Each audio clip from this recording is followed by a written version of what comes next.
কি করছে এখানে দেখো, এখানে আদাগুলো একটু ছোট ছোট টুকরো করে কেটে নিচ্ছে, ব্লেন্ডারে করে দেবে। আর আজকে কিন্তু আমরা মানে শপে যাব না, কারণ সারাদিন আজকে বৃষ্টি হয়েছে। এখন দেখো 7:15 বাজে। সো ধুবর পাপা বললো তাহলে আমি এই কাজগুলো সেরে নিই। তো আরেকটা কিছু আছে, সেটা তোমাদের বলছি।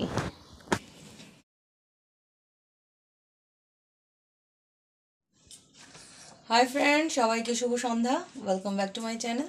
তো আজকে কিছু একটা করছি সন্ধ্যার সময়। আজকে আমরা শপে যাইনি, কারণ হচ্ছে তোমার বৃষ্টি ওয়েদার ছিল। তো সেটা হচ্ছে যেটা করব সেটার এখন এখানে রেডি করছি। কড়াইশুঁটির কচুরি করব। তো ফার্স্টে আমি এখানে তোমার 300 গ্রামের মতো কড়াইশুঁটি নিয়ে নিয়েছি, কারণ আমি হচ্ছে মানে প্রায় ধরো 700 গ্রামের মতো ময়দা নেব। তাই এখানে 300 গ্রাম নিয়েছি। আর সাথে 4টে লঙ্কা, সেটা ঝালটা তোমরা তোমাদের ইচ্ছে মতো। আর হচ্ছে এখানে আমি আদাটা আগেই পেস্ট করে নিয়েছি। তোমরা চাইলে আদা মানে একসাথে দিয়েও পেস্ট করতে পারো। তো এখানে আমি আদা নেব প্রায় এটার 1 চামচ। তো এখন আগে এগুলো সব ব্লেন্ড করে নিই। আর ব্লেন্ডের সময় অবশ্যই কিন্তু একটু সামান্য পরিমাণ জল দিতে হবে। এইদিকে দেখো কড়াইশুঁটির পেস্টটা কিন্তু আমার হয়ে গেছে। আর যেহেতু আমার আদাটা আগে পেস্ট করা ছিল, আমি এখানে 1 চামচের মতো আদা নিয়েছি। আর পেস্টটা কিন্তু ঠিক মানে এমন হবে টেক্সচারটা, দেখো একদম বেশি জলজলও হবে না, আবার কিন্তু বেশি ড্রাইও হবে না। এখন দেখো আমি এখানে ময়দা নিয়েছি না, আমি কিন্তু একটু অন্যরকমভাবে করব, মানে একদম ইজি ওয়েতে যেভাবে করি আমি রেসিপিগুলো সেভাবেই এই রেসিপিটা আমি করব। আর এটা হচ্ছে তোমার মানে আমি মানে এক্সট্রা পুর দেব না। তো পুর না দিয়ে আমি হচ্ছে ময়দার মধ্যে একদম মিক্সড করে, মানে যেরকমভাবে আমি আলুর পরোটা তোমাদের দেখিয়েছি একদম ইজি ওয়েতে, সেম সেভাবেই আজকে আমি এটা করব। তো ফার্স্টে এখানে দেখো, এখানে আমি প্রায় তোমার 700 গ্রামের মতো ময়দা নিয়েছি, এই দেখো। আর এখানে আমি দিচ্ছি প্রায় ধরো 1 চামচের মতো এখানে বিট নুন। আর এখানে আমি কাঁচা লঙ্কা কম দিয়েছিলাম, তো আমার কাছে মনে হচ্ছে আরেকটু স্পাইসি বা ঝাল খাবো, তাই আমি এখানে 1 চামচের মতো তোমার গুঁড়ো লঙ্কা দিলাম। এটা একদম কিন্তু নেসেসারি নয়, তোমরা চাইলে দিতেও পারো, নাও দিতে পারো। আর আমি এখানে 1 চামচের মতো তোমার হিং দিয়ে দিচ্ছি। আর এটার পরিমাণ একটু বেশি দিতে হবে, তাহলে ফ্লেভারটা কি বলো তো একটু ভালো হবে। তারপরে আমি দিচ্ছি এখানে 1 চামচের মতো কালো জিরে। এরপর আমি দিচ্ছি সুগার। তো চিনিটা এখানে আমি 2 চামচ ইউজ করব। নর্মাল লুচি করার সময় আমরা যেগুলো যেগুলো দিই সেগুলোই মোটামুটি ইউজ হবে। আর এখানে আমি নুন দেব 2 চামচের মতো।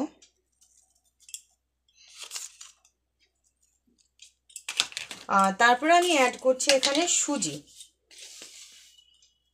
তো সুজিটা আমি এখানে পরিমাণ মতো অ্যাড করছি, আমি প্রায় 4 চামচের মতো অ্যাড করব। তো এটা কিন্তু তোমার 4 চামচ, আর 4 চামচের 4 চামচ আমি দিলাম। আর এই চামচের মাপ করে কিন্তু আমি বাদ বাকি সবগুলো উপাদান দিয়েছি। আর এখন আমি দেব এখানে সাদা তেল। তো এখানে কিন্তু তোমরা কেউ চাইলে মানে ঘি ইউজ করতে পারো, যদি ঘি ইউজ করো ফ্লেভার ভালো হবে। আর তাছাড়া সাদা তেল ইউজ করতে পারো, তো আমি এখানে সাদা তেল ইউজ করছি। এটা জাস্ট আমার প্যাটার্নটা মাখার জন্য আমি ইউজ করছি। তো এটা তোমরা তোমাদের পরিমাণ মতো দিয়ে দিতে পারো। আর এখন আমি ভালো মতো একদম হাত দিয়ে তোমার মিক্সড করে নেব। ছোট কালো ছবি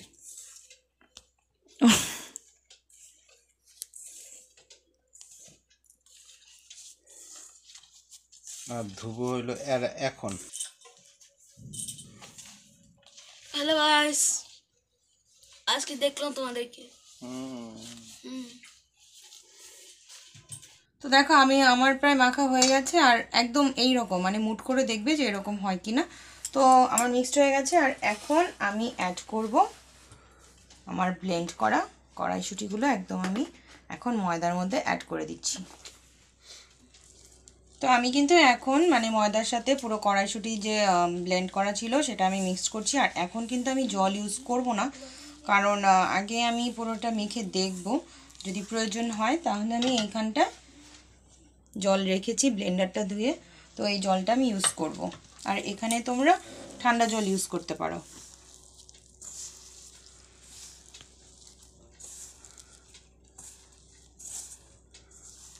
দেখো আমার কিন্তু খামিটা মাখা হয়ে গেছে, দেখে বুঝতেই পারছো, দেখো কতটা সফট হয়েছে। তো এখন এটা কিছুক্ষণ আমি ঢেকে রাখবো। তো তার আগে আমি ওপরে একটু তেল দিয়ে দেবো, সাদা তেল। আর এই তেলটা দেওয়ার মানে হচ্ছে আমি যে সুজিটা দিয়েছি সেই সুজিটা মানে দেওয়াতে এটা একটু ফোলা ভাব হবে। তো যার কারণে পুরো তেল দিয়ে এখন আমি খামিটা মাখিয়ে রাখবো। এইদিকে দেখো এখন যেহেতু ওটা আমি একটু রেখেছি মানে 10-15 মিনিট, তো এর মধ্যে ধ্রুবকে আবার আমি এখন ম্যাথ করাচ্ছি। তেল দিয়ে দাও পুরোটা। আর ওইদিকে কিন্তু আমি ইন্ডাকশনে এখন কড়াই বসিয়ে রেখেছি কড়াইটা গরম হওয়ার জন্য, ইভেন এখন তেলও দিয়ে দিচ্ছি। তো এখন ধ্রুব দেখো কি করছে, যেহেতু আজকে আমরা শপে যাব না, সো ধ্রুব কিন্তু আজকে তোমার এখানে বসেই পড়াশোনা করছে বাড়িতে। আর আজ ওর ম্যাম আসেনি, কিন্তু ম্যাম কিন্তু আজকে অনলাইনে পড়া দিয়েছে। সো ধ্রুব এখন সেগুলো কমপ্লিট করছে, বুঝেছো? কিন্তু এটা তো সহজ আছে। আর একটু দাও। এখন ধ্রুবর পাপা কিন্তু এদিকে তোমার তেল ঢেলে দিচ্ছে। কি আর করবে, সেও আজকে আমাকে হেল্প করছে। Because gym close. আজকে ধ্রুবর বাবার জিমও বন্ধ। সো এখন এই তেল আর একটু দিতে হবে। তো তেলটা গরম হতে হতে আমার ধরো ওটা মানে কমপ্লিট হয়ে যাবে। আবার কি করছো? তোমার ছেলের বায়না, বলছে কচুরি দিয়ে কি দিয়ে খাবো। আবার সেই আলু কেটে এখন এই আলু ভাজা বসালাম। এখন আর ওকে কী করে দেবো, আলুর দম করে দেবার আমার টাইম নেই। বাস এ দিয়ে খেয়ে নেবে। এর জন্যই বাড়িতে থাকতে ইচ্ছা করে না। একটা দিন বাড়িতে থাকবো না, এটা করো সেটা করো, ছেলের বায়না, ছেলের বাবার বায়না। তো আমি কিন্তু প্রায় 15-20 মিনিটের মতো রেখেছি। দেখে বোঝাই যাচ্ছে অনেকটা সফট হয়েছে। এই দেখো পুরো খামিটা খুব ভালো সফট হয়েছে। তো এখন আবার একটু ভালো মতো আমি এটাকে এখন মেখে নেব। তো মেখে আমি এখন কিছুটা নেব। তো আমি এই টেবিলটা ভালো মতো পরিষ্কার করে নিয়েছি, কারণ এগুলো কি বলো তো, বলের চেয়ে এইরকম জায়গা থাকলে না খুব ভালো হয়। আর এখন এটা আমি এইরকম করে রোল বানিয়ে নেব। তো আমি এখন এটাকে পিস পিস করবো। তোমরা ইচ্ছে করলে এটা নাইফ দিয়েও করতে পারো, তো আমি এখন হাত দিয়েই করে নিচ্ছি। তো আমি এরম সাইজ করব, এই দেখো। তো এটা একটু ভালো মতো শেপ আনার জন্য আমি গোল গোল করব। আচ্ছা ঠিক আছে, আমি এখন একটা লেচি এখানে বেলে দেখাচ্ছি। তো সামান্য একটু ময়দা দিয়ে নেব।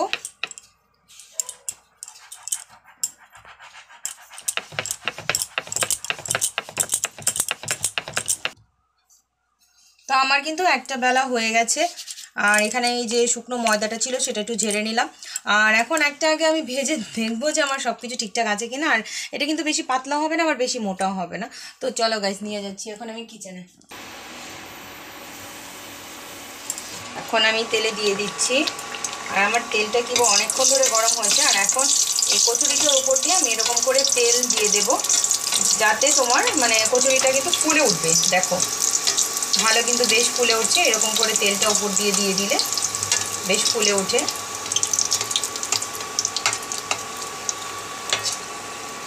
তো জাস্ট কিছু সেকেন্ড আর কি ওয়েট করতে হবে। ওই সাইডটা হলে তারপর আমি উল্টে দেব। মনে হচ্ছে হয়ে গেছে, দেখছি আমি। না গাইস, আর একটু হবে। তো দেখে তো মনে হচ্ছে ভালোই, ফ্লেভারটা তো খুব ভালো বেরিয়েছে। তো তোমাদের জন্য একটা টিপস হচ্ছে, মানে যখন তোমরা ফার্স্ট টাইম দেবে, যখন ওই পাশটা লাল হয়ে যাবে তখন উল্টাবে। কারণ বারবার উল্টালে কী হয় বলো তো, ভেঙে যায়। মানে এই যে এই জায়গাগুলো তোমার ভেঙে যায়।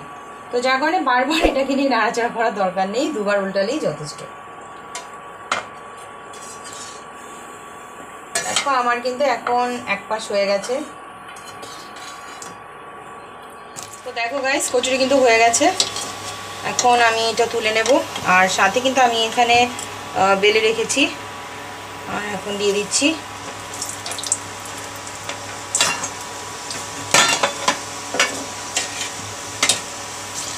সেম প্রসেসে আমি ভেজে নেব। এরকম করে আমি সবগুলো কচুরি এখন ভেজে নেব। অলমোস্ট আমার কচুরিগুলো ভাজা হয়ে গেছে, তো এখন আমরা টেস্ট করব। আর আমার প্রসেসিংটি মানে একদমই নতুন, কিন্তু অনেক কিন্তু ইজি, তোমরা চাইলে কেউ বাড়িতে ট্রাই করতে পারো। আর অবশ্যই আমার চ্যানেলটিকে সাবস্ক্রাইব করে দিও, আর ভিডিওটি ভালো লাগলে অবশ্যই লাইক কমেন্ট শেয়ার করে দিও। তো আজকের মতো এখানেই, বাই বাই, টাটা।